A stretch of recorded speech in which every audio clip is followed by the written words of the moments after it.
खैर मकदम है आप सभी का ईटीवी उर्दू के इस prime time debate show big bulletin में आपके साथ मैं हूं समीर अब्बास। उत्तर प्रदेश की सड़कों पर अब भगवा रंग की बसें दौड़ेंगी। यूपी के सीएम योगी आदित्यनाथ ने आज हरी झंडी दिखाकर इन बसों को रवाना किया। दावा है कि ये 50 बसें 6000 गांवों को जोड़ेंगी और इससे लगभग 13 लाख लोगों को फायदा होगा। लेकिन सवाल इन बसों के भगवा रंग को लेकर उठ रहा है। दूसरी ओर योगी सरकार के मंत्री लक्ष्मी नारायण चौधरी ने यह कहकर फिर ताजमहल पर हमला बोला है कि यूपी सरकार राष्ट्रवादी है और धर्म नीति पर चलती है, लिहाजा सूबे की टूरिस्ट सेंटरों की सूची में ताजमहल को हटाकर गुरु गोरखनाथ पीठ को जगह दी जानी चाहिए। चौधरी यह भी कह गए कि ताजमहल को 7 अजूबों में शामिल करने वाले भी उसी अय्याश मिजाज के रहे होंगे जिस मिजाज का बादशाह शाहजहां था। खराब लॉ एंड ऑर्डर और जर्जर हेल्थ सिस्टम से त्रस्त सूबे की किस्मत क्या ऐसी सोच से बदल पाएगी? आज की बड़ी बहस में बड़ा सवाल यह कि सूबे में क्या भगवा बसों से उत्तर प्रदेश का ट्रांसपोर्ट और ताजमहल को दरकिनार कर देने भर से यूपी का टूरिज्म सुधर जाएगा? इसी पर करेंगे बात अपने तमाम खास मेहमानों से, लेकिन पहले यह रिपोर्ट।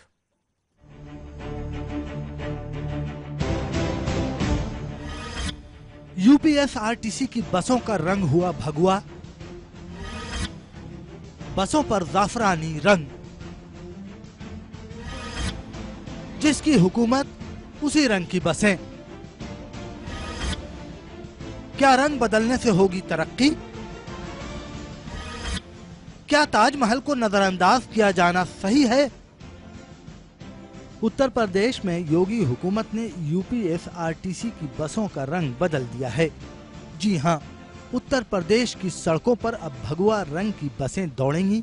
वज़ीर आला योगी आदित्यनाथ ने भगवा बसों को झंडी दिखाकर रवाना किया। ये 50 बसें 6000 गांव को जोड़ेंगी, जिससे तकरीबन 13 लाख लोगों को फायदा होगा।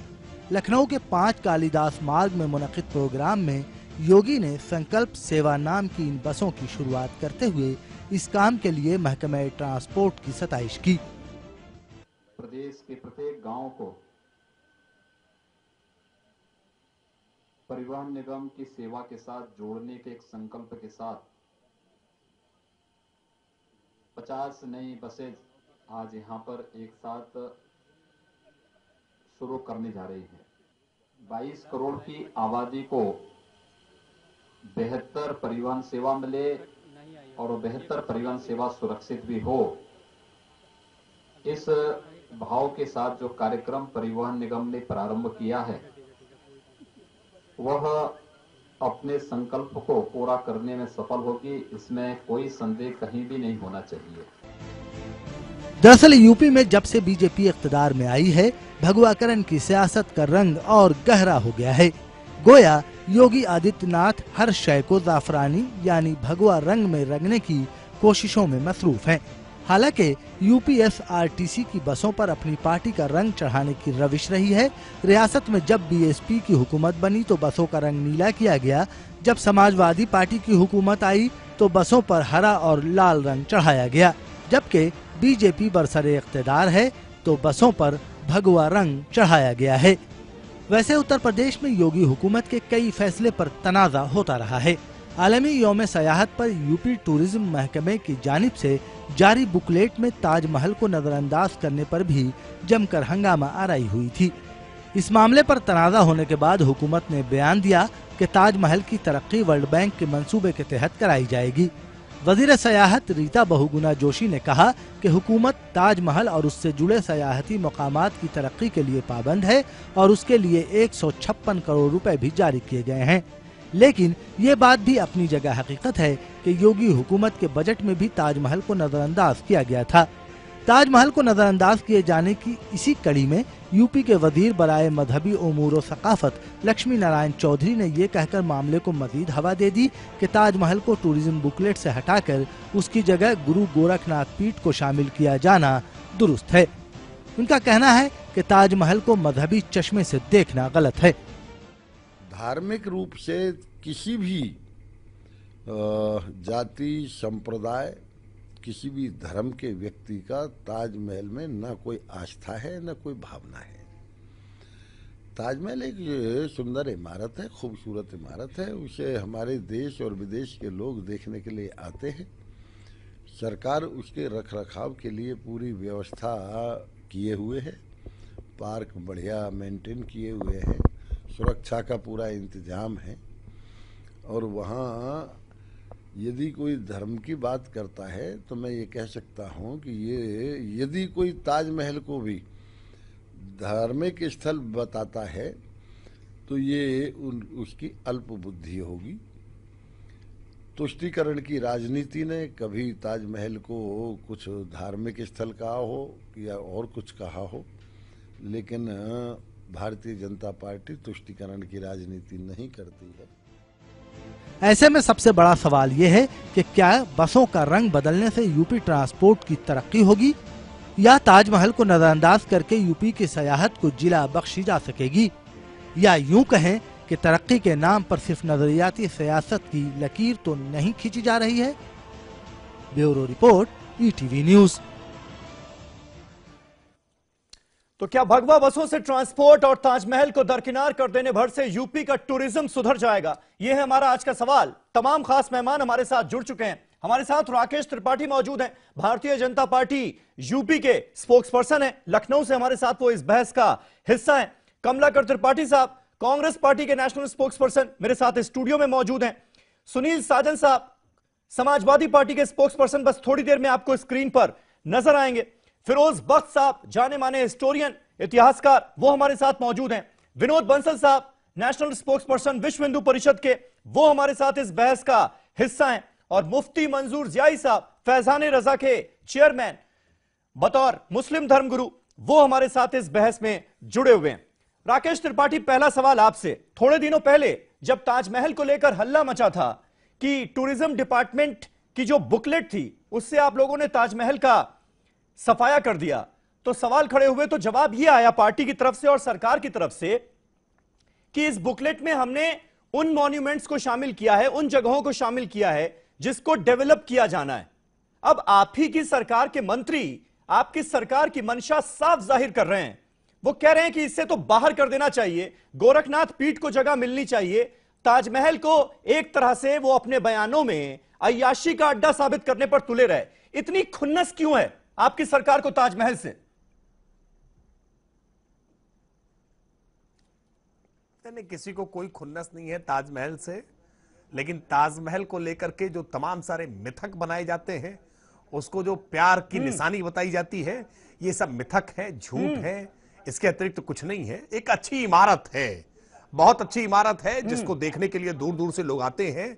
एक मुगल स्थापत्य कला का अद्भुत नमूना है, ये बात बिल्कुल दुरुस्त है। लेकिन उसके साथ जो बहुत सारी बातें जोड़ी जाती हैं, वो बातें मिथक हैं, झूठ हैं, फरेब हैं। इसलिए ताजमहल को लेकर के हमने कोई ऐसा रवैया नहीं रखा है कि हम उसको अलग करने जा रहे हैं, हम उसको मिटाने जा रहे हैं, हम उसको गिराने जा रहे हैं। इतिहास को बदलने की कोशिश है। भारत में इतिहास में जो बातें लिखी गई हैं उनको आप झुठला रहे हैं। नया इतिहास पढ़ाएंगे क्या? नहीं, इतिहास में कुछ भ्रम फैलाए गए हैं, उन भ्रमों का दुरुस्तीकरण कर रहे हैं। क्या ये सच नहीं है कि शाहजहां की 7 बेगमों में से एक बेगम थी मुमताज के बाद उन्होंने उसके बाद ब्याह रचाए हैं।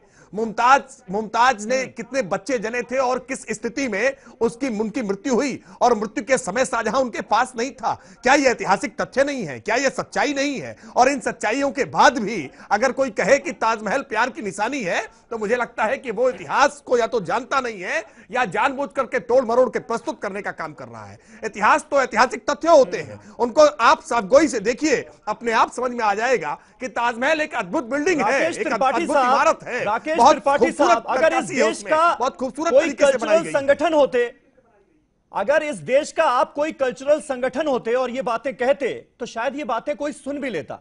लेकिन आप इस वक्त सरकार में हैं और बतौर सरकार के स्पोक्सपर्सन जब आप ये कहते हैं कि ताजमहल मोहब्बत की निशानी नहीं थी और उसके साथ अय्याशी जैसा वर्ड जोड़ा जाता है, तो आप समझ रहे हैं आप कितना डिग्रेड कर रहे हैं एक ऐसे मॉन्यूमेंट को जो पूरे हिंदुस्तान की शान है, न सिर्फ यूपी की बल्कि पूरे हिंदुस्तान की शान है।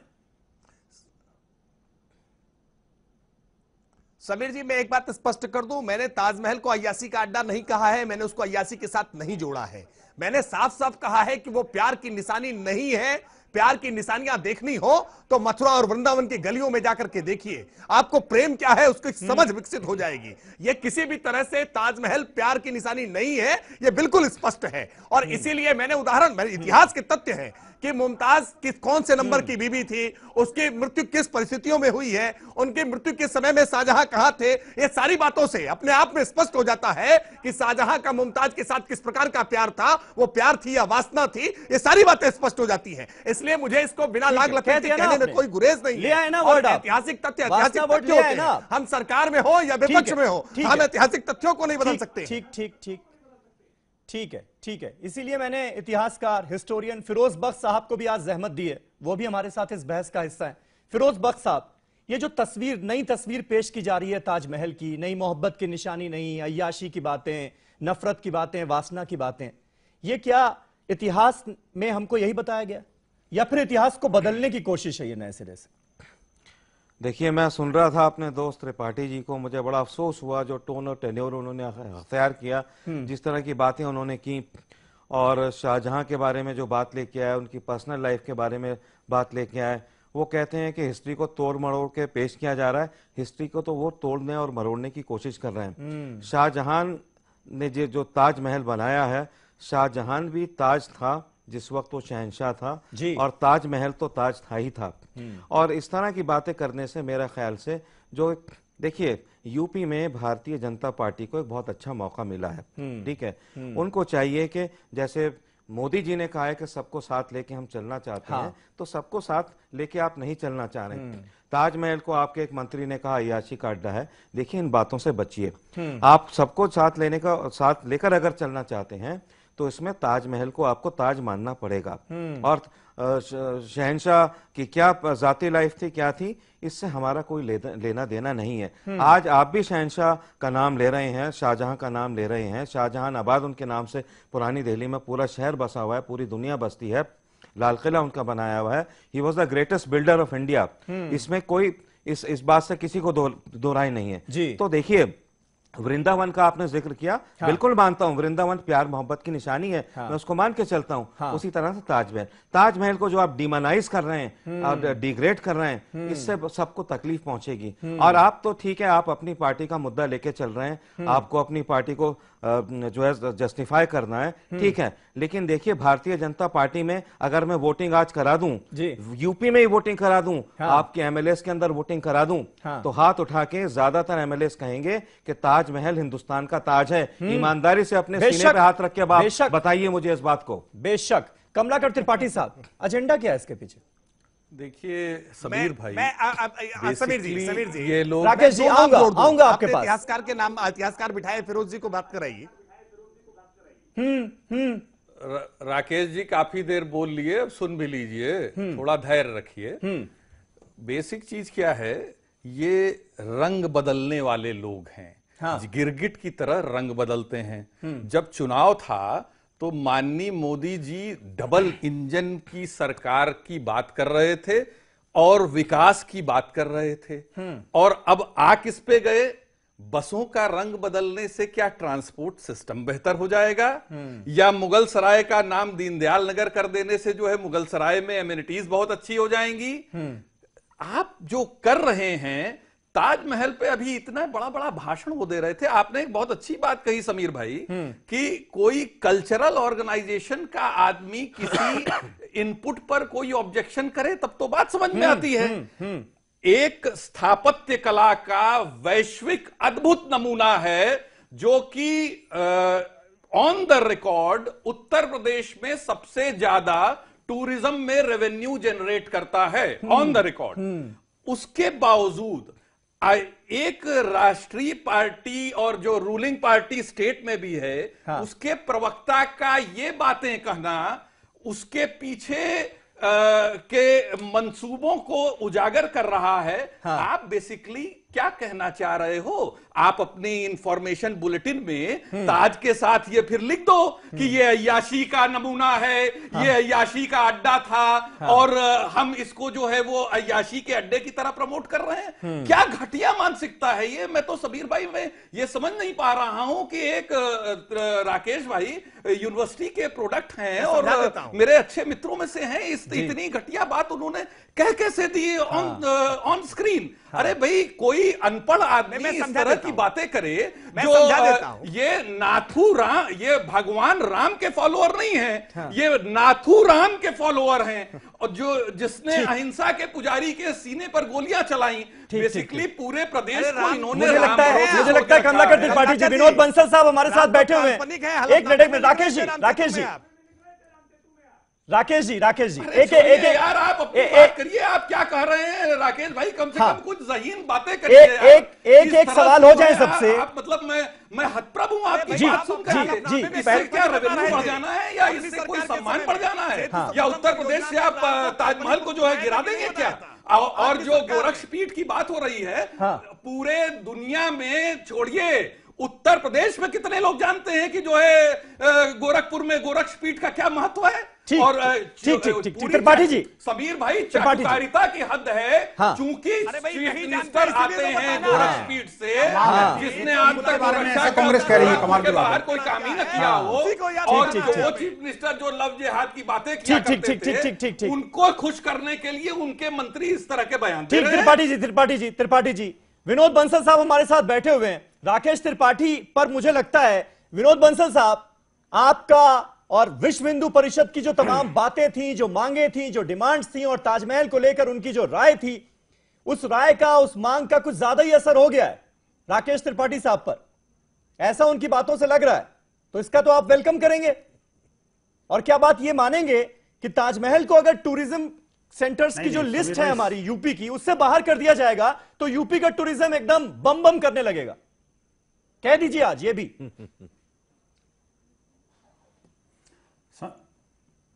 समीर भाई, सबसे पहले तो मैं कांग्रेस के बंधु अपने कमलाकर त्रिपाठी जी को बधाई दूंगा कि कम से कम मोदी सरकार आने के बाद में एक बहुत बड़ा टीका लगा करके टीवी डिबेट पे बैठने वाले कांग्रेस के प्रवक्ता आने लगे हैं। इसके लिए मैं पहले से लगा के बैठ रहा हूं। मैं काशी का ब्राह्मण हूं। बसों का सवाल है, एक मिनट सुनिए, मेरी बात को पूरी होने दीजिए। मैं चुपचाप बैठा था, सुनिए कोई बात नहीं, अच्छी बात है, अच्छी बात है। नहीं, मैं स्वागत करता हूँ भाई साहब, स्वागत करता हूँ। मैं जानता हूँ भाई साहब, जानता हूँ मोदी जी के आने के बाद। सुनिए कमलाकर जी, आप नहीं जानते ना, इसीलिए बता रहा हूं। मैं बचपन से टीका लगा के आता हूं। मैं काशी का ब्राह्मण हूं। आप मुझे ये नहीं बताएंगे कि मैं टीका लगाऊंगा कि उत्तरीय पहनूंगा कि श्लोक पढ़ूंगा कि नहीं पढ़ूंगा, और न बीजेपी बताएगी और न संघ बताएगी विनोद जी। इसलिए काइंडली आप इस अपनी बातों को वापस ले लें। त्रिपाठी, इस तरह के कमेंट करने का आपको अधिकार नहीं है। त्रिपाठी जी, मैं अरे कमाल की बात है, मैं स्वागत कर रहा हूं भैया, आप वापस लेने की बात कर रहे हो। ठीक है, मैं वापस ले लेता हूं, कोई बात नहीं, कोई बात नहीं। देखिए बात रखिए अपनी, मेरे सवाल का जवाब समझिए। त्रिपाठी जी, मैं तो स्वागत कर रहा हूं, मैं तो कह रहा हूं कि कांग्रेस का चाल चरित्र, चेहरा दोनों बदल गए हैं। लेकिन मैं एक और बात बता दूं समीर भाई, देखिए मेरे सवाल का जवाब दीजिए बंसल साहब। देखिए अब ये सुनेंगे नहीं तो कैसे काम चलेगा, मुझे बताइए। हाँ बोले आप बोले। जब सुनेंगे नहीं तो कैसे बोलूं बताओ। मैं कह रहा हूं, देखिए आपने जिन भगवा बसों की बात की, जिससे जहां से आपने बात शुरू की है कि 60 बस, अब जो 50 बसें हैं वो 6000 गांवों को जोड़ेंगी, और वो भगवा बसें हैं। नहीं, बसों पर बात अभी मैं आऊंगा उस पर। बंसल साहब, जो सवाल पूछा जाए उसका जवाब दें प्लीज। सुनिए बंसल साहब, ताजमहल की बात हो रही है, मैं आऊंगा उस पर भी आपका रिएक्शन होगा, चिंता ना करें, बिल्कुल परेशान ना हो। ताजमहल की बात हुई है, मैं आ रहा हूं, उस पर था, वही आ रहा हूं। मैं कहता हूं भगवा बसों को चलाने के लिए, और अपने योगी जी के हाथ में हरी झंडी थी, ये भी पता होना चाहिए। अब आ जाओ ताज पर। ताज के बारे में किसको नहीं पता समीर भाई? जो कुछ अब तक प्रत्यारोपण होते थे, निश्चित रूप से वो सारे अब एक्सपोज होने लगे हैं। मैं विश्व हिंदू परिषद का कोई एजेंडा नहीं था, संघ का ऐसा कोई एजेंडा नहीं था। ये इतिहास की छुपी हुई सच्चाइयां थी जिनको अभी तक दबाया गया था। इसमें विश्व हिंदू परिषद का, बजरंग दल का, कोई अपने संघ का या बीजेपी का कोई मोनोपोली नहीं है इसमें। हम जो किताबें पढ़ के आए इतिहास की, उसमें कहीं नहीं बताई गई छुपी हुई सच्चाइयों के बारे में। आप जैसा एक वरिष्ठ पत्रकार, ये कमाल की बात है बंसल साहब। वो कौन सी छुपी हुई किताबें थी जिसमें ये छुपी हुई सच्चाइयां छुपी हुई थी? बंसल साहब, चलो अभी राकेश जी से पूछ लो क्या सच्चाई है, बता रहे हो आप। बताइए बताइए। मैं बता दे रहा हूं समीर अब्बास जी। नहीं समीर जी, मैं बता बंसल साहब को बोलने दीजिए ना। बादशाहनामा खरीद दीजिए अब्दुल हमीद लाहौर और आमिर सालेह की।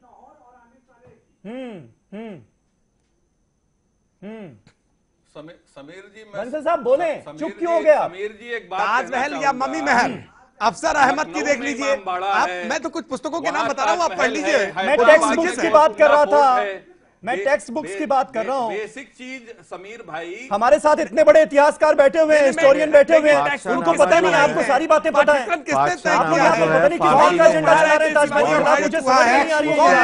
इतने बड़े इतिहासकार बैठे हुए हैं, उनकी बातों को रिजेक्ट कर सकते हैं क्या आप? ऐसा या मैं कर सकता हूँ क्या? वाला इतिहास लिखा है, छोटे बड़े इतिहासकार की नहीं है, बात जो किताबों में तारीख में लिखी हुई है। तारीख को ना मैं बदल सकता हूँ, बिल्कुल ना आप बदल सकते हैं। जो हिस्ट्री है वो हिस्ट्री है, चाहे वो शाहजहां की हो, औरंगजेब की हो या किसी की भी हिस्ट्री हो, ठीक है।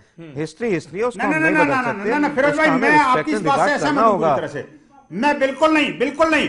जिस हिस्ट्री को वामपंथी इतिहासकारों ने कांग्रेस की प्रेरणा से बनाया और उसको छिपे हुए एजेंडा के तहत उसको इम्प्लीमेंट किया गया, तो उसको आप कैसे इतिहास कह सकते हो? आप समझ गया मैं। हिस्टोरी मतलब कांग्रेस की सरकार है, हो सकते हैं, कांग्रेस के इतिहासकार लेकिन अपने सही है कि इतिहास नहीं, लिखेंगे। इसको आप सर्टिफाई नहीं कर सकते। आएगी तो बीजेपी फिरोज भाई, आप भी वही बोलोगे जो आपने पढ़ा, मैं भी वही बोलूंगा जो मैंने पढ़ा। लेकिन जो इतिहास और इतिहास के पीछे ही छुपाइयों में बड़ा अंतर है। असल में समीर भाई, नहीं, सच्चे इतिहास को पढ़ने की आवश्यकता है। आंदोलन में कोई योगदान न रहा, त्रिपाठी जी उनकी अपना कोई इतिहास न रहा हो, त्रिपाठी जी उनकी बात क्या करेंगे? बात हो जाए इसी तरह से मुफ्ती मंजूर साहब, राहुल गांधी जी का रहा है, मैं मानता हूँ। ठीक सोनिया गांधी का भी रहा है। ठीक मुझे स्कर्ट पहन करके पहले मुफ्ती मंजूर साहब को शामिल करना है बहस में। और संघ की शाखाओं में महिलाएं नजर नहीं आती मंजूर साहब, ये क्या दिखाई क्या दे रहा है आपको? क्या अब इमारतें भी, मॉन्यूमेंट्स भी हिंदू मुसलमान होने लगेंगे क्या? उनको भी तकसीम किया जाएगा क्या मजहबी दायरे में?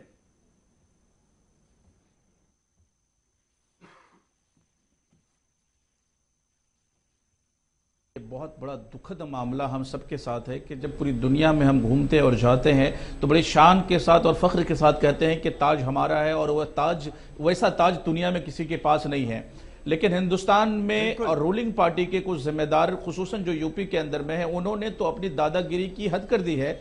और जब आने वाले वक्तों में तारीख साज तारीख लिखेंगे तो ये भी लिखेंगे कि एक वक्त ऐसा भी आया जब ताज को ताज की जगह से हटा करके कुछ और लिखा जाने लगा था। ये आज जो ये लोग कह रहे हैं और बोल रहे हैं, ये भी तारीख लिखेगी।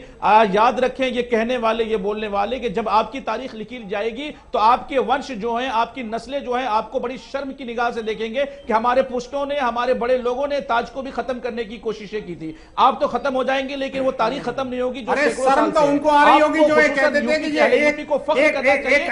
आपके पास है। जिस तरीके से हम हिंदुस्तानी फख्र करते हैं कि ताज हमारे पास, प्यार की निशानी बता दिया। अरे सुनिए ना साहब, सुन लीजिए ना। नहीं, हमें तो फख्र है साहब, सुन लीजिए आगे की बात सुनिए। उसी अय्याश की बात अगर आप कर रहे हैं तो उसी अय्याश ने जो लाल किला बनाया है।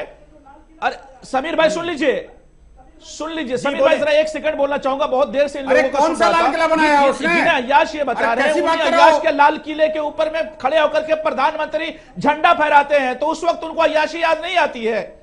जिस वक्त वो अय्याशी के अड्डे पर खड़े होकर के हिंदुस्तान का तिरंगा लहराते हैं तो किसने कह दिया के अड्डे पर लहराया जा रहा है क्या? इसे आपको समझना पड़ेगा साहब। तारीख ने आपने क्या काम करके क्या बात कर रहे हो? देखिए, और ये किसने बता दिया कि आपको मुसलमानों ने कौन सी इमारतें आपको दी है वो देखिए।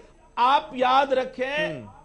अरे साहब सुन लीजिए ना साहब, बर्दाश्त नहीं कर पा रहे। वाह भाई वाह, मुसलमानों ने सारे हिंदू मंदिरों को तोड़ करके अपनी इमारतों का नाम दे दिया, उसको बाहरी ढांचा चेंज कर दिया, तो उसके बाद मुसलमानों की इबारत हो गई। क्या आपने सवाल का जवाब दे दिया? वाह वाह वाह, मेरे ही सवाल का जवाब दे दिया आपने। तो अब ताजमहल को आप गोरखनाथ बना दीजिए ना साहब। यही तो मैं कह रहा था कि अब इमारतें भी, मॉन्यूमेंट्स भी तकसीम होंगे क्या? अरे साहब ताजमहल, एक छोटा सा ब्रेक लेने दीजिए मुझे, एक छोटा सा ब्रेक। मुफ्ती मंजूर साहब, विनोद बंसल साहब, आपकी इजाजत से एक छोटा सा ब्रेक लेना पड़ रहा है मुझे। डिबेट को बहुत नीचे लेवल पे लाया जा रहा है। एक छोटा सा ब्रेक ले रहा हूं। ब्रेक के बाद वापस लौटते हैं और इस बहस को आगे बढ़ाते हैं। बड़ा सवाल सिर्फ और सिर्फ यही कि क्या ताजमहल को दरकिनार करके यूपी का टूरिज्म सुधर जाएगा? भगवा बसें आएंगी, यूपी का ट्रांसपोर्ट सुधर जाएगा? छोटे से ब्रेक के बाद।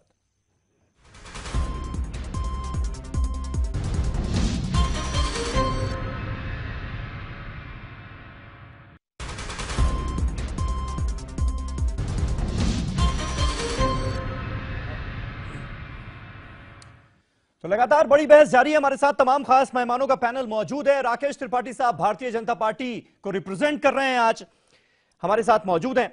राकेश त्रिपाठी साहब, ब्रेक से पहले जो डिस्कशन हुआ और जो आपके मंत्री साहिबान का बयान है लक्ष्मी नारायण चौधरी साहब का, वो कहते हैं ताजमहल को 7 अजूबों में शामिल करने वाले भी उसी मिजाज के रहे होंगे जिस मिजाज के शाहजहां थे। तो मतलब ये तय माना जाए ना, अब तो केंद्र में भी आपकी सरकार, यूपी में भी आपकी सरकार, तो 7 अजूबों की जो लिस्ट है उससे भी बाहर कर देंगे आप ताजमहल को। देखिए समीर जी, मैं कुछ जानकारियां शेयर कर रहा हूं और विशेष करके कमलाकर जी और मुफ्ती साहब जरूर सुन ले। फिरोज साहब भी इतिहासकार हैं, उनके लिए भी जानकारी जरूरी है। अब्दुल हमीद लाहौर और आमिर सालेह ने बादशाहनामा लिखी है और बादशाहनामा में उन्होंने लिखा है कि 30 घंटे तक 14वें बच्चे की प्रसव पीड़ा से जूझने के बाद 17 जून 1631, तारीख याद रखिए, 17 जून 1631 को 787 किलोमीटर की यात्रा तय करने के बाद 40 वर्षीय मुमताज महल का देहांत हो गया। 14 बच्चे, 787 किलोमीटर की यात्रा प्रेगनेंसी के दौरान।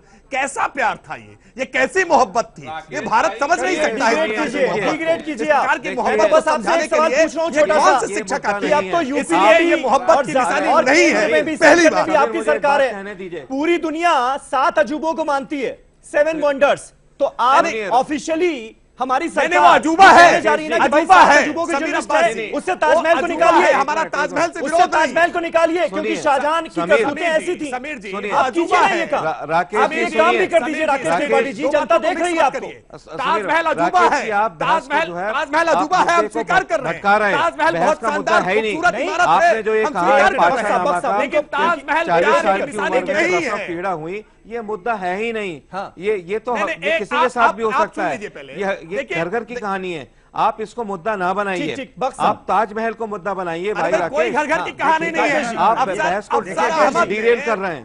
ताजमहल या मम्मी महल, उसमें अफसर अहमद क्या लिखते हैं? अरे आप सुन लीजिए, अफसर अहमद क्या लिखते हैं? ताजमहल या मम्मी महल। राकेश जी नहीं सुनना मुझे, नहीं सुनना मुझे।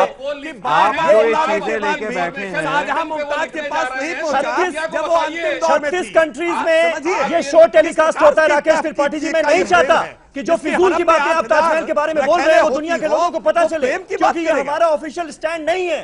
नहीं, हम ताजमहल को इस तरह से डिग्रेड नहीं कर सकते। सुनिए, ये सरासर इंडियन कल्चर के खिलाफ है। सुनिए, नहीं, ताजमहल को डिग्रेड नहीं कर रहे हैं। ताजमहल एक बहुत शानदार इमारत है, मैं फिर दोहरा रहा हूं, लेकिन ताजमहल प्यार की निशानी नहीं है। इसमें इस तरह से बदनाम करना चाहते हैं तो माफ कीजिए राकेश भाई, बदनाम पहले आप होंगे, ऐसा कुछ नहीं होने वाला। मैं तो यही जानना चाह रहा था आपसे कि आपकी सरकार ये करने की बात नहीं कर रहा हूँ। आप जब हंसाई होगी आपकी, देखिए लोग आपको हंस रहे हैं, आप क्या मुद्दे निकाल के ला रहे हैं ताजमहल के मोहब्बत की निशानी है। कह दीजिए राकेश जी, अरे अजूबे से कौन हटा रहा है? आप लोग कह देंगे एक शानदार इमारत है, अजूबा है, हम स्वीकार कर रहे हैं, लेकिन वो प्यार की निशानी नहीं है। हर यूनिवर्सिटी में रिसर्च होती है, आप ऐसे छोटे मोटे फजूल मुद्दे निकाल के ला रहे हैं। बिल्कुल होनी चाहिए, कुछ होने वाला नहीं है। स्वीकार कर रहे हैं, ताजमहल की जो ताजमहल की शान नहीं घटेगी, इससे आपकी शान घट जाएगी। देखिए बीजेपी, सुनिए, बीजेपी को एक अच्छा मौका मिला है सेंटर में आने का, यूपी में भी। आप मुद्दे की बात कीजिए, आप सही रास्ते की बात कीजिए। देखिए आपने 60 बसें 50 बसें निकाली हैं, मैं उसको वेलकम करता हूं, लोगों को उससे फायदा होगा। लेकिन ताजमहल के बारे में जो आप कह रहे हैं, आप प्लीज मिसगाइड मत कीजिए। लोग हंस रहे हैं आपके ऊपर राकेश जी, आप क्या बात कर रहे हैं? अरे मिसगाइड हम नहीं कर रहे हैं, नहीं पा रहा। इतिहास खंगाल लीजिए, इतिहासकार है, इतिहास खंगाल लीजिए, से आप अपनी बात रखते हैं, मैं तारीफ करता हूं आपकी। राकेश जी आपने कह ली अपनी बात, हम समझ गए क्या आप कहना चाह रहे हैं। कमलाकर जी बोले अपना पॉइंट। भाई मैं तो हतप्रभ हूं, इतनी हास्यास्पद बात। इनके जो मंत्री हैं, मैं उनकी एजुकेशनल क्वालिफिकेशन के बारे में तो नहीं जानता, और अभी राकेश भाई भी इस तरह की बातें कर रहे हैं। ये बात ही कहां हो रही है कि वो कोई आस्था की जगह है या प्रेम की जगह है या क्या है? ताजमहल स्थापत्य कला का अद्वितीय नमूना है और जो पूरे विश्व में जाना जाता है और उत्तर प्रदेश का सबसे बड़ा पर्यटन केंद्र है। और आपने अपनी कुत्सित मानसिकता जाहिर करने के लिए वोट बैंक की राजनीति में, जिस वोट बैंक की राजनीति के लिए हरियाणा हाईकोर्ट ने आपको लथेड़ा था और राम रहीम ने अपने उसमें भी जो है वो अंदर ताजमहल बनवाया हुआ था एफिल टावर के साथ साथ, वो आपको नहीं दिख रहा था। आप बेसिकली जो कर रहे हैं आप ये तो हम समझ ही नहीं पा रहे हैं कि ये करना क्या चाह रहे हैं भाई। ये क्या उत्तर प्रदेश की टूरिज्म की वेबसाइट पे ये लिखना चाह रहे हैं कि ये अय्याशी का नमूना है, हिंदुस्तान अय्याशी प्रमोट कर रहा है, उत्तर प्रदेश अय्याशी प्रमोट कर रहा है। आप कह रहे हैं मतलब कितनी घटिया स्तर पे आप बात ले जाएंगे। आप बेसिकली एक सिंपल बात किसी गलत चीज को डिफेंड करने के लिए राकेश भाई 100 गलत बातें बोलनी पड़ती हैं और वही आपके साथ हो रहा है। सिंपल वे में आपको ये करना चाहिए। जिस तरीके से आप गलत बातों को मेरे साथ ना जोड़िए। मैंने अय्याशी का अड्डा नहीं कहा है कि 156 करोड़ रुपया दिया गया है, नहीं तो वो सफाई बेईमानी हो गई ना, वो सफाई तो बेईमानी हो गई। ये है सरकार का स्टैंड हमारे सामने। आप इस तरह की लो लेवल पे चीजों को लेकर के जा रहे हैं जो बहस का मुद्दा ही नहीं है। ठीक है, आपने एक ऐतिहासिक मोमेंट कल को जो है वो इमामबाड़े को भी हटा दीजिए आप, क्योंकि वो भी तो आस्था का प्रश्न नहीं है। कल को आप गोलकुंडा फोर्ट को हिंदुस्तान के उससे हटा दीजिए, कल को आप चित्तौड़ के किले को हटा दीजिए, क्योंकि वो भी आस्था का प्रश्न नहीं है। ठीक ऐसा कोई भी किला और ऐसा कोई भी विनोद बंसल साहब नहीं है। विनोद बंसल साहब, आप मान रहे ना कि राइट डायरेक्शन में है हम बिल्कुल। भगवा बसें आ गई सड़कों पर, अब ट्रांसपोर्ट व्यवस्था एकदम दुरुस्त हो जाएगी, सब लोग खुश हो जाएंगे, ताजमहल का नाम टूरिस्ट सेंटर्स की लिस्ट से हट जाएगा, यूपी का टूरिज्म एकदम सुधर जाएगा। मान रहे ना हम राइट डायरेक्शन में हैं? समीर भाई मैं दो बातें कहना चाहता हूं। देखिए, जब आप बहस ताजमहल पे कर रहे हो सिर्फ, तो जब बसों की बात करता हूं तो कहे तो नहीं बसों पे नहीं बोलना, आपको ताजमहल पे बोलना है। जब ताजमहल पे कोई व्यक्ति दोनों बोलता मुद्दे है तो ना, नहीं ताजमहल की बात, दोनों मुद्दे। बस मेरे सवाल, जब मैं जिस बारे में सवाल हुआ पूछूं उसका जवाब दे दीजिए। इतनी सी गुजारिश है सर मेरी। जी मैं वहीं आ रहा हूं सर, मैं वही तो कह रहा हूं।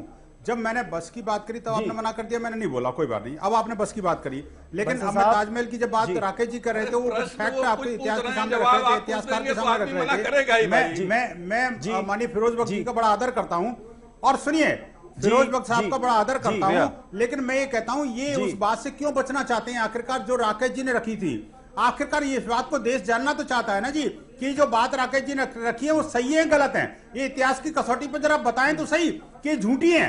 कम से कम ये तो पता लगा दुनिया को। मैं बात ताजमहल की नहीं हो रही, बात ताजमहल कैसी है, ताजमहल पर किसी को कोई क्वेश्चन नहीं है कि ताजमहल हमारे देश का, हमारे देश के प्राइड है, हमें कोई दिक्कत नहीं इस बारे में, लेकिन और पर्यटन का बहुत बड़ा केंद्र है। लेकिन मैं एक बात कह रहा हूं कि राकेश जी ने जो बात रखी, मैं इसको बीजेपी कांग्रेस के चश्मे से नहीं देखना चाहिए। फिरोज बख्श साहब एक हिस्टोरियन के नाते आज पैनल पे हैं, न कि किसी पॉलिटिकल एनालिस्ट के नाम पे। मैं कहता हूं उनको ये बात नहीं कहनी चाहिए कि बीजेपी को क्या करना है, वो कहां कोई पॉलिटिकल एंगल ले रहे हैं। आपने बात सुनी है तो कि आखिरकार राकेश जी ने जो बातें मुस्लिम इतिहासकारों के संसर्ग से रखी थी वो सही है कि गलत है? हाँ बताइए, जवाब दे दीजिए फिरोज साहब जी। सुनिएगा विनोद बंसल साहब, अब मैं जवाब दे दूं विनोद भाई जी। हाँ देखिए, थोड़ा सा आप सब्र से सुनिए। देखिए विनोद भाई सुनिए, बताइए। देखिए आप बड़े सुलझे हुए आदमी हैं। सुनिए, विश्व हिंदू परिषद के प्रवक्ताओं में मैं भी आपकी बड़ी कदर करता हूं। आप सुलझे हुई बात करते हैं, टू द पॉइंट बात करते हैं। तो थोड़ा सा मेरा जवाब सुन लीजिए। हाँ। देखिए, यहाँ जो राकेश जी ने बात कही, हाँ। जो भी उन्होंने बात कही, हिस्टोरिकली वो बात कर रहे थे अब्दुल वाहिद लाहौर की, उनकी किताब की पातशाह नामा की, जो कि लिखी गई है फारसी में, उसका तर्जुमा बहुत सी जबानों में हुआ है जी। वो जो भी उन्होंने बात कही, मुद्दा वो नहीं है कि 40 साल की उम्र में बड़ी तकलीफ हुई उनको, 14 बच्चे हुए, तो उसमें क्या, इसमें बुराई क्या है? इसमें अगर सुनिए, इसमें कोई बुराई नहीं है। 14 क्या 15 बच्चे हुए, 4 बच्चे हुए, या शाहजहां ने क्या? सुनिए, मुद्दे पर बात क्यों नहीं करते? सुनिए, मेरी बात तो सुन लीजिए, बात पूरी होने दीजिए। मुद्दा ये नहीं है। देखिए, चाहे वो बादशाह हो या आम आदमी हो, हर एक की अपनी फैमिली होती है, और मेरे ख्याल से किसी की फैमिली को हमें डिस्कस करने का कोई राइट नहीं है। यहाँ मुद्दा ताजमहल है। सुनिए, नहीं please let us not be. देखिए, प्रधानमंत्री की हम इज्जत करते हैं, जो भी है जैसे भी है, मोदी को बीच में ना लाइए। ये मोदी के शाहजहां का कैरेक्टर असैसिनेशन करके हमको क्या मिल रहा है? ताजमहल पे बहस है, इसका जवाब दे दीजिए। ये कोशिश क्यों हो रही है? ताजमहल पे रखिए। शाहजहां की बीवी क्या थी, कितने उनके बच्चे थे, ये मुद्दा नहीं है। अगर ये मुद्दा है तो मैं इस पर भी बहस करने को तैयार हूँ। वो जो भी थे, एक सुनिए, आज भी शाहजहां की बड़ी इज्जत है। He was the main builder of India. आज भी मुझे कोई ऐसी है, आप इमारत दिखा दीजिए जो बेहतर हो, ठीक है? तो देखिए, नहीं, आप हिंदू मुस्लिम को छोड़िए, देखिए ऐसा है, आप धर्म पे ना जाइए, ठीक है? और हाँ, उसके साथ जो हीनियस, मैं कहता हूँ 14 बच्चे थे, 16 बच्चे थे, वो मुद्दा है ही नहीं। आप सुनिए, आप इतने बंसल साहब, आपको तो सारे मुगलों से दिक्कत है। आप हमारे प्राइम मिनिस्टर जब बहादुर शाह जफर की मज़ार पर जाते हैं, उससे तक दिक्कत हो जाती है आपको। बंसल साहब, आप उसमें भी गलतियां ढूंढ लेते हैं। पाकिस्तानी बात तो हम भी मान रहे हैं। जानकारी ताजमहल बहुत अच्छा, लेकिन डिबेट तो इस लेवल से नहीं आई है। 14 बच्चों पे हिंदू मुस्लिम का ना लाइए। बात सुनिए, मैं जब भी वृंदावन जाता हूँ, वृंदावन जाता हूँ तो वहां पे मैं मीठा दूध पीता हूँ, वहां रुकता हूँ, मुझे मन की बड़ी शांति प्राप्त होती है। मैं कभी नहीं कहूंगा कि वृंदावन हिंदू मॉन्यूमेंट है, मेरे लिए पूरा हिंदुस्तान मजहब के ऊपर है, ठीक है? उसके लिए कौन रोक रहा है? लेकिन ये थोड़ी भी जरूरत है कि मथुरा वृंदावन अगर डेवलप होगा तो ताजमहल को पहले हम लिस्ट से बाहर करेंगे, उसके बाद करेंगे। ताजमहल कभी लिस्ट से बाहर नहीं हो रहे, समीर, ताजमहल लिस्ट से कभी बाहर नहीं जा सकता।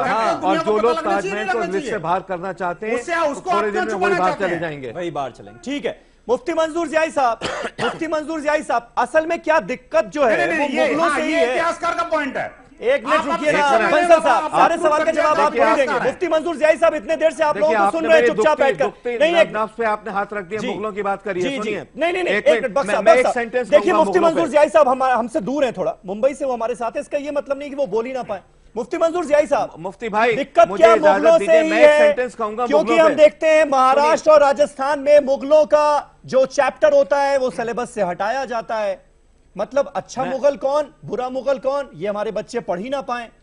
अकबर का चैप्टर राजस्थान से हटा दिया गया। समीर, तो मुझे ये बताइए दिक्कत क्या असल में मुगलों से ही है?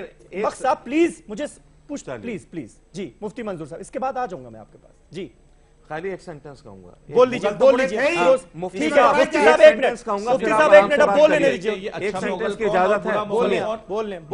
मुगल ना अच्छे थे ना बुरे थे, सारे मुगल एक से थे। और मुगलों का जितना भी दौर था, जितने साल का भी, 600, 700, 800 साल का, वो बड़ा सेकुलर दौर था। और उनसे ज्यादा सेकुलर दौर कोई नहीं रहा। उनके जमाने में हिंदुओं ने बड़ी तरक्की की, ईसाइयों ने, सिखों ने तरक्की की, उनको अच्छे अच्छे ओहदे मिले हुए थे। सारे बड़े बड़े अकाउंटेंट्स जो थे चांदनी चौक में, और सारे यहाँ पे रहा करते थे खाली बाउली में। तो बड़ी सेकुलर हुकूमत थी मुगलों की। मुफ्ती मंजूर ज़ियाई साहब, सिर्फ मुफ्ती मंजूर ज़ियाई साहब का ऑडियो चाहिए मुझे जी। मुफ्ती मंजूर साहब जी बोले। दबाया गया था जी।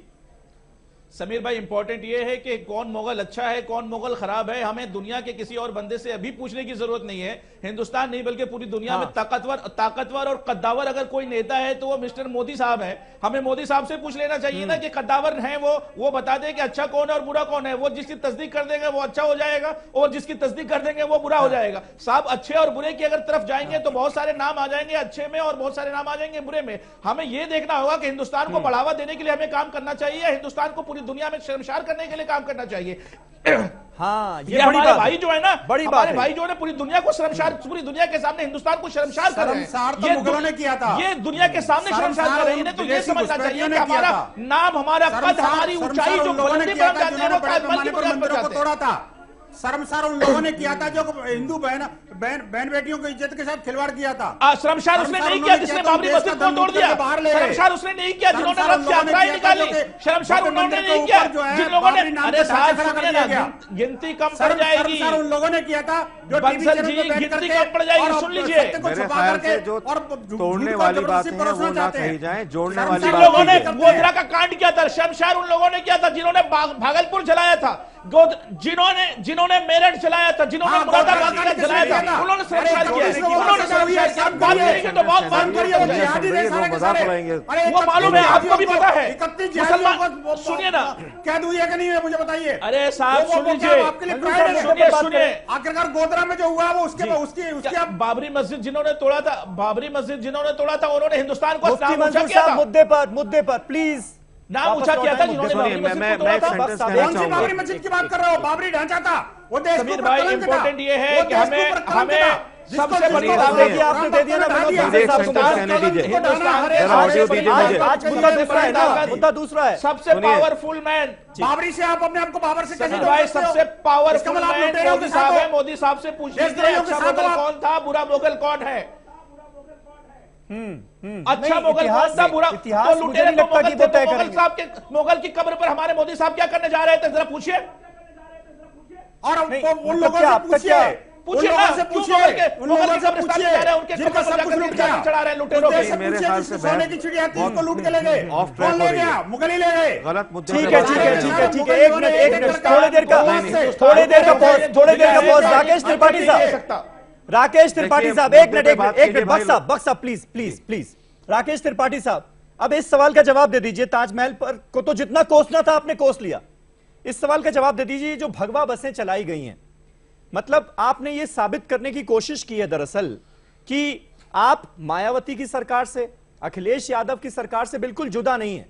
क्योंकि मैं मानता हूं आपकी सरकार इतने दिनों बाद, इतनी बड़ी जिम्मेदारी आपकी पार्टी को मिली, यूपी की जनता ने झोली भर भर के आपको वोट दिया, इसलिए क्योंकि लोगों को भरोसा था, उम्मीदें थी आपसे।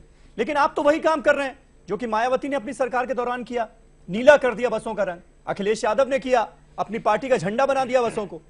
आप भी वही कर रहे हैं, फर्क क्या है? समीर जी, कई सारी तोड़ने की चर्चाएं हुई, हम जोड़ने की चर्चा बता देते हैं। सरकार आने के बाद हमने उत्तर प्रदेश में 38,000 गांव ऐसे चिन्हित किए जहां तक सरकारी परिवहन की सुगम व्यवस्थाएं नहीं थी। हमने इन 38,000 गांवों में से 6 महीने में 6,000 गांवों को संपर्क से जोड़ने का काम किया है उत्तर प्रदेश परिवहन की बसों से। ये 50 बसें हम भगवा रंग के लेकर के आए। मुझे समझ में नहीं आता कि भगवा रंग से पेट में दर्द क्यों उठने लगता है। भगवा रंग त्याग का रंग है, शौर्य का रंग है, सूर्य का रंग है, अग्नि की ज्वाला का रंग है। तिरंगे में भी सबसे पहला रंग भगवा का रंग है। तो भगवा रंग तो सन्यासी का रंग है। भगवा रंग अपने आप अंदर समेटे हुए है तमाम सारे उल्लास को। अरे राकेश जी, आपकी पार्टी थी जो अपोज करती थी भगवा रंग पार्टी का, कि देखिए अगर हम उत्तर प्रदेश के गांवों को जोड़ने का काम कर रहे हैं, जिन गाँव में आपकी पार्टी अपोज करती थी कि मायावती ने सारी बसों का रंग नीला कर दिया, परिवहन निगम की पार्टी का झंडा बना दिया, आपने भी वही काम कर दिया। उत्तर प्रदेश के निवासियों से पूछ लीजिए समीर जी, उत्तर प्रदेश के निवासियों से पूछ लीजिए परिवहन निगम की खस्ता हाल बसों की क्या हालात थे। हम नई बसें खरीद कर लाए हैं, हम नई बसों को लेकर के आए हैं। उनका रंग भगवा ही नहीं है, केवल वो गांव को जोड़ने वाली है, पंडित दीनदयाल उपाध्याय के अंत्योदय के साथ चलने वाली है। गांव गरीब किसान को लेकर के आप गारंटी लेने वाली है, गारंटी लेते हैं कि जो 50 बसें आई हैं ये सारी नई बसें, पुरानी बसों गारंटी लेते हैं आप करके कर दिया गया है समीर भाई। 100% नई बसें हैं, इसमें कोई संशय मत रखिए, ये सारी नई बसें हैं। पुरानी बसों को रंग रोगन करके कर दिया गया है, बात इसकी नहीं है। लॉ एंड ऑर्डर की सिचुएशन ये स्थिति हो गई है। आप एक बात सिद्ध कर दीजिए, या तो तय हो गया कि आप राजनीति छोड़ देंगे या मैं राजनीति छोड़ दूंगा। बात सुनिए, बनारस के विधायक सौरभ श्रीवास्तव, अरे भाई आप बैठ करके चैनल पर ऐसी बातें मत कहिए जो जिसमें तथ्य ना हो। आप बौखलाहट में सत्य को अस्वीकार करेंगे, ऐसा ठीक नहीं है। कमलाकर आदित्यनाथ जिससे रेप पीड़िता से मिलने जाते हैं उसको अगले दिन एसिड। अरे भाई बस से आप तुरंत विधायक आवास पे पहुंच गए। बनारस में जो है वो 10 करोड़। अरे भाई देश जानता है, कांग्रेस के चरित्र को देश जानता है। और सड़कों की जो गड्ढा मुक्त। अरे भाई आप बसों से कहां पहुंच गए? अरे बस पे आइए भाई। में बनारस में आपके लिए तो 10 बस हो गया है, मैं जान रहा हूं। 10 का आंकड़ा पार नहीं कर पा रहे विधानसभा में। कमलाकर जी कैसी बात कर रहे हैं? कांग्रेस की बिगड़ती हुई स्थिति के लिए कारण तलाशिए। आप भारतीय जनता पार्टी की राजनीति छोड़िए और कांग्रेस को समझिए। राकेश जी बोलने देना, कांग्रेस की स्थिति बिगड़ रही है।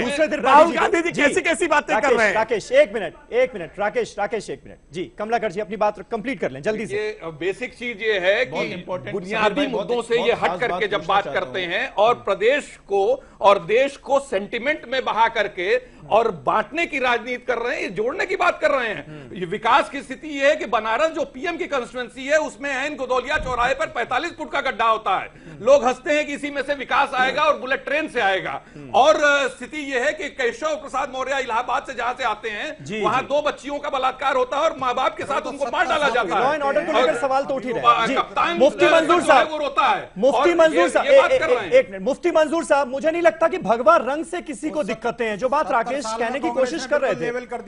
मुझे बिल्कुल नहीं लगता कि किसी को भगवा रंग से दिक्कतें हैं। अगर यूपी की या किसी भी सूबे की ट्रांसपोर्ट व्यवस्था दुरुस्त हो जाती सिर्फ बसों का कलर बदलने से, तो मुझे लगता है कि सारी बसों का कलर सिर्फ 50 का नहीं, सारी बसेस का रोड्स का कलर जो है वो भगवा कर देना चाहिए। हमें कोई दिक्कत नहीं है, मुझे पर सिस्टम तो सुधारिए। मुफ्ती साहब सिस्टम बर्बाद कर रहे हो। एक मिनट समीर भाई, एक मिनट मुफ्ती साहब जी।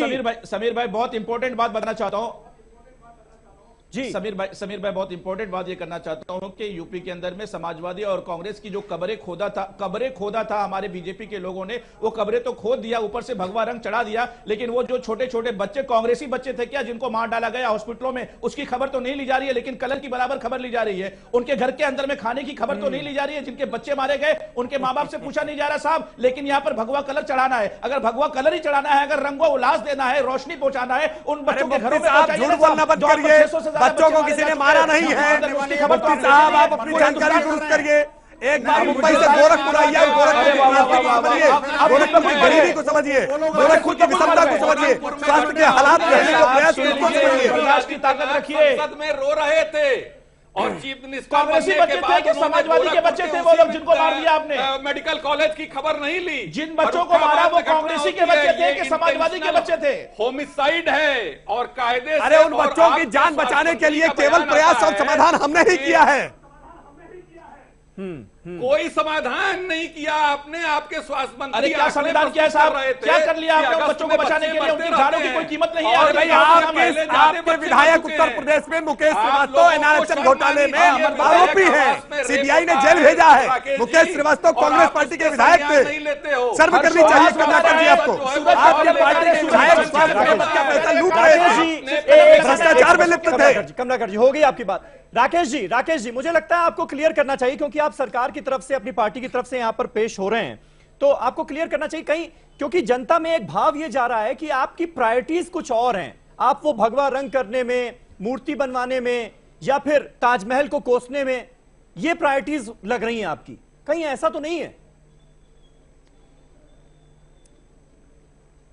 समीर जी, अगर प्रायोरिटीज आपको देखनी हो तो प्रायोरिटीज आप देखिए कि कैसे 36 लाख टन इस बार हमने गेहूं खरीदा है, कैसे हमने इस बार किसानों का कर्ज माफ कर दिया है, कैसे हमने किसानों की धान की खरीद शुरू कर दी है, कैसे हमने आज 25,000 गांवों तक संपर्क मार्ग जोड़ दिया है, कैसे हमने व्यवस्थाओं को आज पारदर्शी बनाना शुरू किया है, कैसे हमने ई टेंडरिंग आज शुरू की है, कैसे हमने आज तमाम सरकारी विभागों में नियुक्तियों के लिए आवेदन शुरू कर दिए, कैसे हमने उत्तर प्रदेश की बदहाल स्थिति को बदलाव करने की शुरुआत की है, कैसे हालात इंसान के बदतर कर दिया है। साल भर में एक ही आदमी का हालात बदतर तो कमलाकर जी की पार्टी सहयोगी दलों की पार्टी के थे। बढ़ गई जय शाह की विकास बस वहीं दिखा है। ठीक विकास फिरोज बख्श साहब, लास्ट में मैं आपसे चाहूंगा, बचे रहिए, नहीं मानहानि आपसे चाहूंगा, बहुत सारे डेवलपमेंट के काम भी हो रहे हैं। राकेश, एक minute Tripathi ji please, Kamlakar ji please, वक्त खत्म हो रहा है। नहीं देखिए, ऐसा मैं छोटी सी बात कहना चाहूंगा, ये बड़ा कीमती वक्त था और 40 मुल्कों में डिबेट देखी जाती है, इंक्लूडिंग ऑल ओवर इंडिया। तो हमने यहाँ, मुझे अफसोस इस बात का है, बजाय हमने जोड़ने के तोड़ने की बातें ज्यादा की। ठीक है, ताजमहल है या वृंदावन है या ये भगवा बसें हैं, हमने कहीं भी जोड़ने की बात नहीं की, हमने हिंदू मुस्लिम की बात की। हिंदुस्तान जो है ये मिली जुली संस्कृति का मुल्क है, साझा विरासत का मुल्क है, हमने वो बात नहीं की, हमने सब तरह की बातें की। देखिए जो भी, और मुझे बड़ा अफसोस है, यूपी में बड़ी उम्मीदों से योगी जी आए हैं, खैर हमें अभी भी योगी जी से उम्मीदें हैं, लेकिन अगर वो ताजमहल को, इस तरह की चीजों को अगर वो साइडलाइन करेंगे तो मुझे डर ये है, मैं योगी जी को पसंद करता हूँ, लेकिन मुझे डर ये है कहीं खुद योगी जी साइडलाइन ना हो जाए। तो सोचना होगा, अगर इस प्रोग्राम को योगी जी और उनकी हिमायती देख रहे हैं तो देखिए ताजमहल पे अटैक ना करिए। ताजमहल पे अटैक जो है, एक शेर मैं कह के बात करूंगा, ठीक है, एक शेर सुन लीजिए आप बोल दीजिए, बंसल भाई एक शेर कह रहा हूँ, सुनिए। बंसल साहब आखिर में शेर सुन लीजिए, राकेश जी सुन रहे हैं जी। अरे बंसल भाई एक शेर सुनो, मेरी बात सुनो। कोई मुश्किल नहीं है बंसल साहब आपके लिए, राकेश भाई आपके लिए, कोई मुश्किल नहीं है हिंदू या मुसलमान होना। बंसल भाई शेर सुनो, कोई मुश्किल नहीं है हिंदू या मुसलमान होना, हाँ बड़ी बात है इस दौर में इंसान होना, बहुत ये हम खूब। सब पे अप्लाई होता है। बहुत खूब। मेरे ख्याल से हिंदुस्तान की स्पिरिट भी यही है। समीर भाई बीजेपी बहुत के लिए बड़ी एक शेर और कर आपने दूं। बात की है, बहुत अच्छी बात कही है। नहीं अब इसको ज्यादा पॉलिटिकल ना बनाएं। फिरोज बख्श साहब ने बहुत ही खूबसूरत शेर पढ़ा है और मुझे लगता है कि इसी शेर के साथ मैं इस डिबेट को एंड करूंगा। बहुत बहुत शुक्रिया आप सभी का हमारे साथ इस डिबेट में पार्टिसिपेट करने के लिए। विनोद बंसल साहब, राकेश त्रिपाठी जी, कमलाकर त्रिपाठी जी, मुफ्ती मंजूर जियाई साहब, फिरोज बख्श साहब, आप सबका बहुत बहुत शुक्रिया। कल एक नए टॉपिक पर नई डिबेट के साथ हाजिर होऊंगा। तब तक आप तमाम खबरों के लिए देखते रहें ETV उर्दू।